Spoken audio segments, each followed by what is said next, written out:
Welcome to our deep dive into justice as a virtue. We have a ton of research, articles, even your own notes on this, and we're going to try to pull out the most insightful points. It's like Cliff's Notes, but for, well, justice as a virtue. It's funny, we often think of justice as a societal thing, but the idea of it as a personal virtue, something we develop within ourselves, that's really interesting. Yeah, it makes you think, like, is being just about following the rules, or is there something, I don't know, deeper? Is there something deeper going on within a just person? Well, that question has fascinated philosophers for centuries, really. And to get at that something deeper, we kind of have to travel back in time, back to ancient Greece. That's where the whole idea of justice as a virtue first appeared. So ancient Greece it is. Let's start with a couple of big names, Plato and Aristotle. What were their ideas about justice as a personal quality? For Plato, justice was really tied up with his concept of the ideal city. He lays this out in his work Republic, and he actually uses this analogy of a city to help explain justice within an individual. Hold on, a city is a metaphor for a person.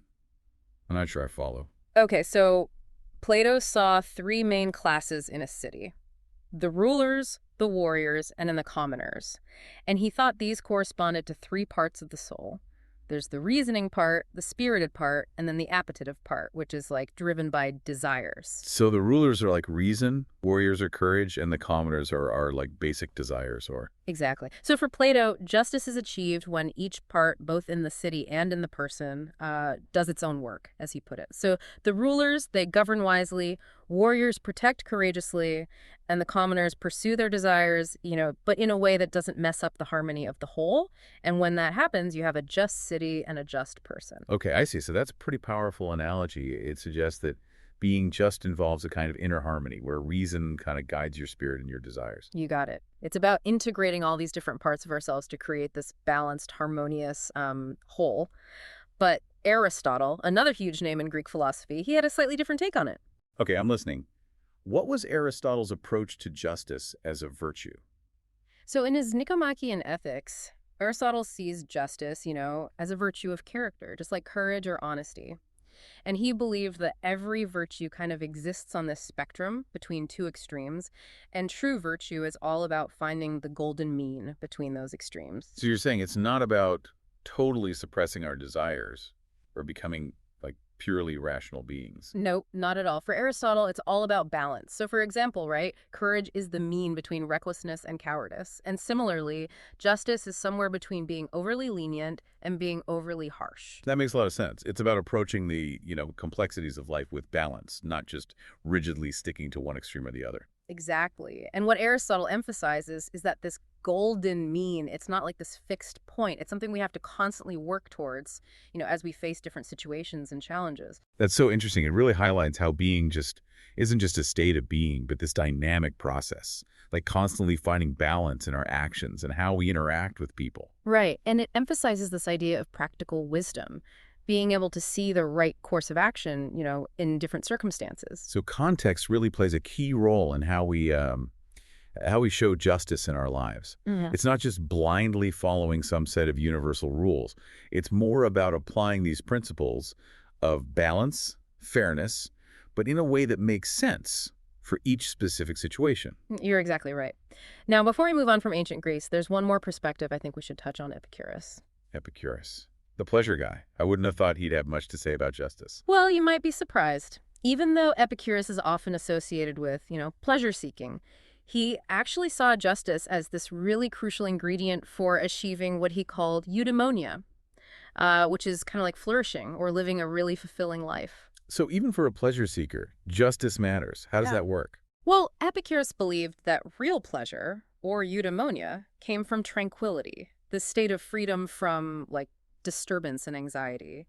And he argued that to achieve that, you need to live in societies where people agree not to harm each other, where they keep their agreements and, essentially maintain social harmony. So it's like this mutually beneficial thing, like a social contract where everyone benefits from a sense of security and knowing things are stable. Precisely.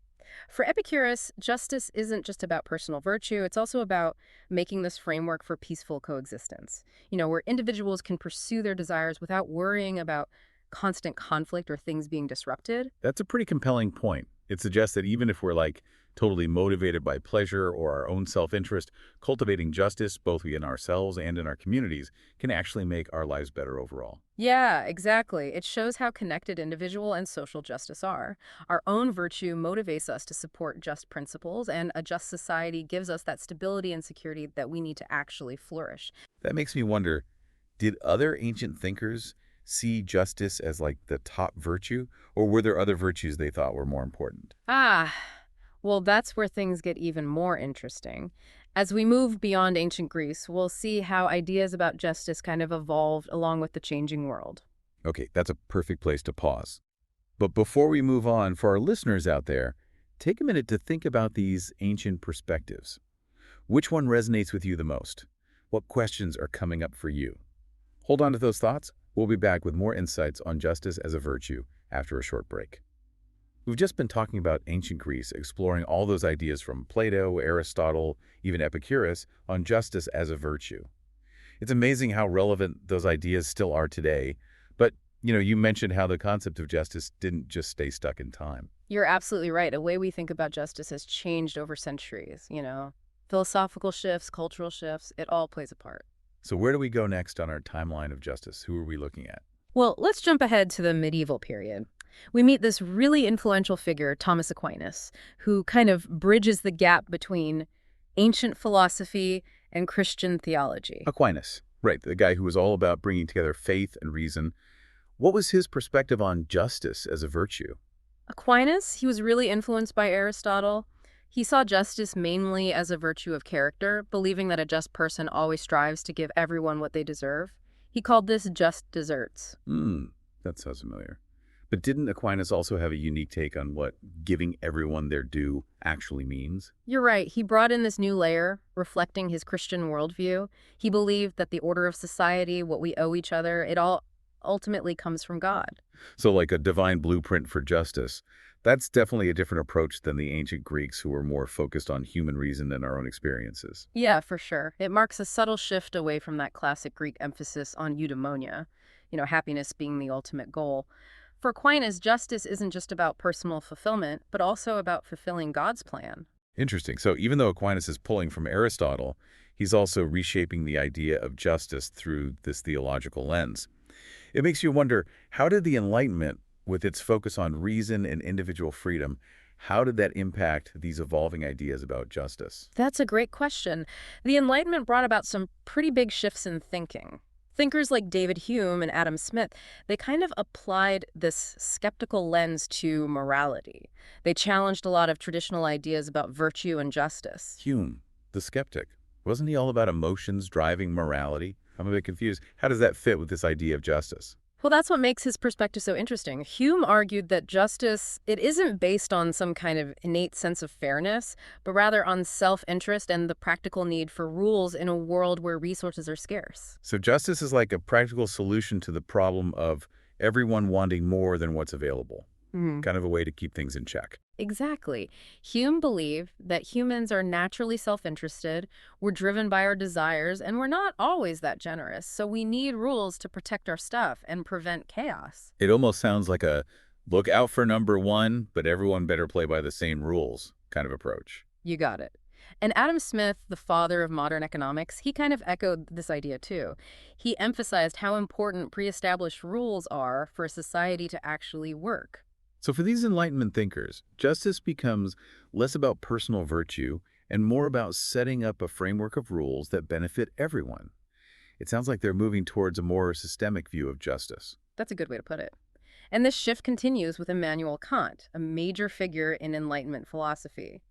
Kant made this really clear distinction between justice as a norm, a set of rules we follow, and justice as a personal virtue. Wait, so for Kant, being a just person isn't the same as acting justly. That doesn't seem quite right. Can you explain that a bit more? Sure, so Kant really believed in the power of reason to determine our moral duties.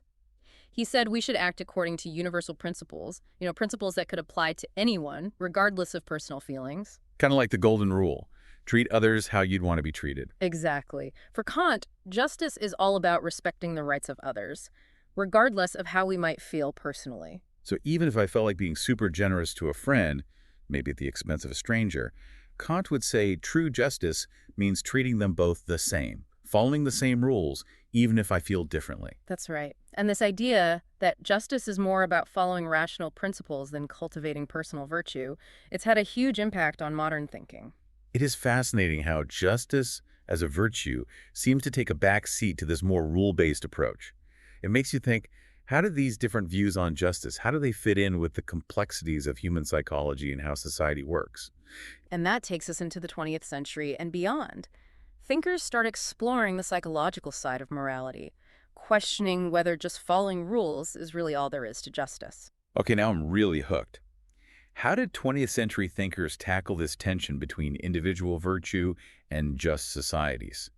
And were there any voices missing from these big philosophical discussions? Well, that's where we delve into social psychology, feminist ethics, and some really new perspectives on the very essence of justice. This is getting more and more thought-provoking.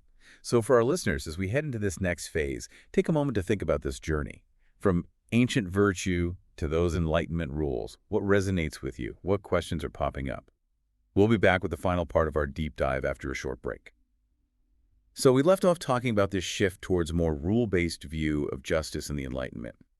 But you also mentioned how things started to change in the 20th century. How does psychology enter the picture when it comes to thinking about justice? Yeah, so in the 20th century, psychologists really started to shed light on how we develop a sense of morality, Like, how do we even come to understand right and wrong? People like Jean Piaget and Lawrence Kohlberg, they wanted to map out this whole process of moral development. Right. It makes sense that our understanding of justice doesn't just appear out of thin air, but it sort of evolves over time. So what were some of their big discoveries? Well, Kohlberg, he came up with this model that had 6 stages of moral development. His idea was that people move through these stages, and the final stage is all about making moral judgments based on these universal principles of justice and rights. That sounds a bit like what Kant was talking about, with his emphasis on universal moral laws. Was Kohlberg influenced by Kant's philosophy at all? Definitely. You can see that Kantian influence in how Kohlberg focuses on reason and these overarching principles. But then came Carol Gilligan, a psychologist and feminist thinker, who offered this really interesting critique of Kohlberg's work. She argued that his framework, which was based mostly on studies of boys, didn't give a complete picture of moral development. I always find it so interesting when people challenge these established models. What was the main point of Gilligan's argument? Well, Gilligan pointed out that women often develop a sense of morality that is rooted in care and relationships rather than abstract principles. It's not that women were less morally developed, it's just that they were paying attention to different things when making ethical decisions. So instead of just asking, like, what's the rule, hmm they were thinking about who is going to be impacted by what I do and how can I cause the least harm. Exactly. Gilligan's work was really groundbreaking because it challenged this idea that there's only one right way to think about morality. It sparked this important debate about whether justice and care are competing values, or if we can somehow bring them together to create a more holistic understanding of ethical living. This brings up so many questions about how we even define and cultivate a just character. It's not just about following rules, but also considering other people's needs and perspectives. But I remember you mentioned a renewed interest in justice as a personal virtue within philosophy around this time, too. Can you tell me more about that? Yeah. Alongside these developments in psychology, some philosophers were revisiting the idea of justice as a virtue, but they were bringing in these fresh insights. John Rawls, the famous political philosopher, is a great example. Right, Rawls, known for his work on justice as fairness. But didn't he mainly focus on social justice, creating a just society? How did individual virtue fit into his thinking? You're right. His most famous work, A Theory of Justice, is all about establishing principles for just institutions and structures within society. But what a lot of people don't realize is that Rawls also addressed individual justice. He saw it as a willingness to actually follow those just principles, and he said that this willingness comes from both our reason and our emotions. Wow, so even for a philosopher like Rawls, who's known for emphasizing reason, emotions still play a role in developing a just character.